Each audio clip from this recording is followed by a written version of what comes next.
Hi everyone, it's Cindy. Welcome back to Studioloo. This was supposed to be a longer form video, but somehow I lost the sound.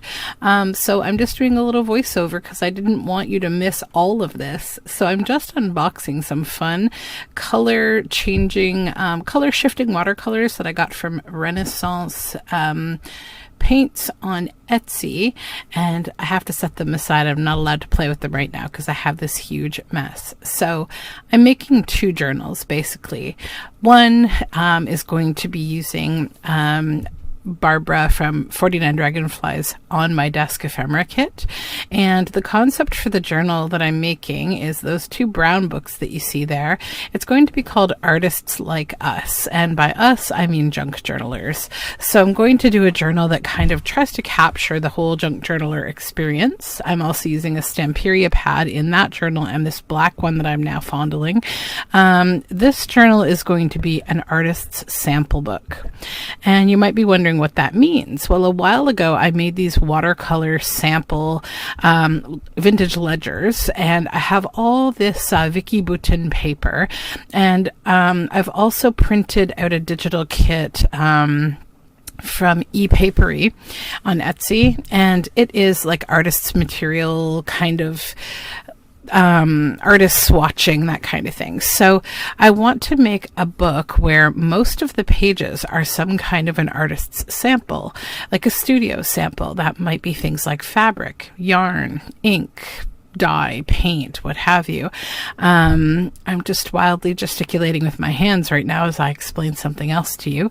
So I'm using this old Robert Burns book. The spine is already sort of detached, so I'm going to make a new spine for it, because also I think I'm probably going to go a little bit bananas with how many pages I'm going to come up with as quote-unquote samples, like studio samples, because I've had this in mind for a long time. So yeah, it's going to be nice to just build my own spine for this once I've completed the signatures.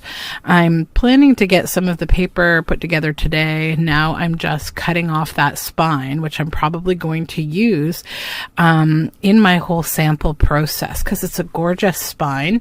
And I'm thinking about this book, although it's not the Artists Like Us junk journalers book, it's an artist sample book. I feel like that's the kind of thing that could be in an artist sample book as well. So now I've removed all the gungy bits from the inside of that cover, and I'm just looking through the original Robert Burns book. Because it is an older book, I want to see if there's anything that I would like to salvage from it for other projects, or even for this project. So just looking at the beautiful beginning pages here, and there's some handwriting in the beginning of this book. It has some nice illustrations inside, and I'm just sort of debating if I want to use anything in it, but I think, yeah, I'll set aside the front few pages with the copyright date and the spine, and now I'm just kind of measuring what size this book is so that I can begin to prepare my pages. I'm still just looking at this book to see if there's anything else inside of it. There is poetry, but it's kind of that old world poetry. There's a nice plate that I'll keep. Not seeing much, so I end up using this book. It's going to become a glue book for gluing on. Then I'm going to go through all these Vicky Boutin papers. They're so pretty. I've had them hoarded for a while now, and I think they're going to be quite perfect for this project. So I'm just going to fold them in half so that we can cut them down to the size of the book. This book is 9 1/4 by 5 1/2. And I was debating using some of that cork paper, but it's too crackly to use as a signature page. So I think I might use it in the whole sample making process. So now I'm just going to cut down my pages. I will keep the scraps for making ephemera. With this one, I've come to the decision that I'm just going to flip it over to create a pocket there. You could also cut out that circle in a way that would be fun in the center of your signature if you wanted, kind of an afterthought. But I think I want to keep the whole page because I'm greedy like that. So I'm going to just cut the rest of these down and get them all sorted. So those will be good to go for my signatures. Then I am looking at all of the papers that I have for this artist sample book from the ePapery kit. Now there are, I think, 12 papers, and I'm going to organize them into 10 signatures, because I think that I don't want to go too wild in this book. I do want to try to like make it a decent size, not a huge tome. But yeah, I do need some space to work. So I'm going to give it 10 signatures. And then I'm just kind of matching up what digital kit papers that I like with which scrapbook papers and other papers that I'm preparing. This is sort of the first bit of paper putting together the folios. It's sort of where you get all the interesting kind of in your face, busier sort of paper before you start to add things like vintage ledger. So the concept for this book, the Artists Like Us book, is that I want to attach that little old book on the front cover of that bigger book. So now I'm going to do the same with this book. I'm just going to prep it. There doesn't appear to be much inside except for this weird little snippet that I found, but it was nothing. Then I'm going to keep those fun end papers. I'm thinking if I will use them in the book or not. I probably won't, because I don't know, I'll probably want to put something a little more in line with the theme, even though they are quite pretty. So I'm going to steal the bits off the top and bottom of the spine. I've determined that this book isn't really old enough. It's called The Magic Mountain. It's not really old enough to be concerned about keeping that copyright page. It's very thin paper. It's from the Kennedy Library. And most of those books, depending on their age, they have great covers. I mean, their spine is so nice and it's like got the ribbing and everything, but the paper itself is quite thin. So now the old 1853 book that I'm using on the front, it's an old, I believe, German book, probably a religious book would be my guess. And what I want to do with this one is, encapsulate the concepts that we use as junk journalers, where we love these old books, often with text that is foreign to the language we speak.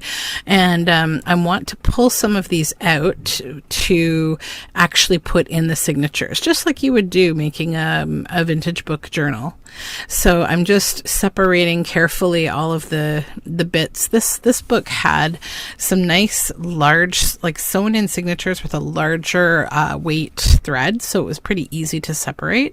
And then I'm just going to probably set aside 6 to 8 papers. I want 3 signatures inside this little book. It can't be too big because it needs to be something that can sit on the front cover of the book. The other thing that I think will be a fun side effect of adding this extra piece on the front is that it's going to support the front cover when you're writing. So it will bring it up to kind of a more level position when you're writing on those first few pages. It'll be kind of like a little book stand. And I'm working on what I want to put on the front cover. I haven't decided yet. I want to put some kind of an interesting finding that is another thing we do as journalers.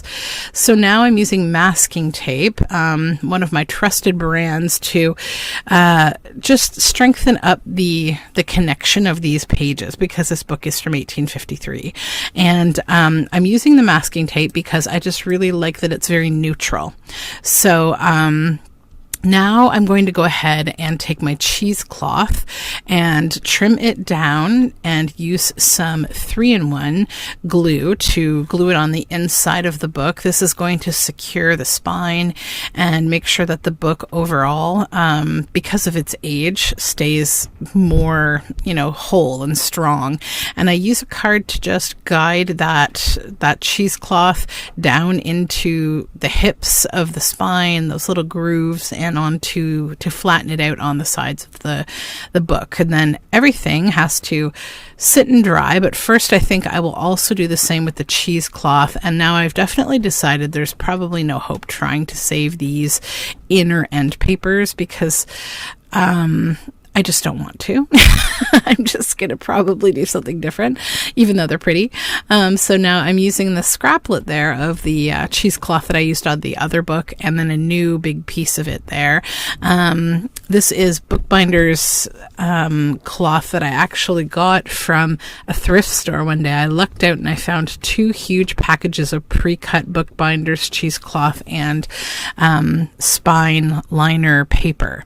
So that's getting glued, and once I get that all glued in, I'm going to let these dry and work on the rest of the parts of these 2 projects. These are going to be pretty big projects, and I'm working on them at the same time as I'm getting slowly started on my retro 80s, 90s nostalgia journal. So this is my daughter, her little Nutman. So I'm going to link below another YouTube channel about the beacorns. And my daughter is super stoked to start working on this project. We're going to be doing some photos and videos in nature with this guy.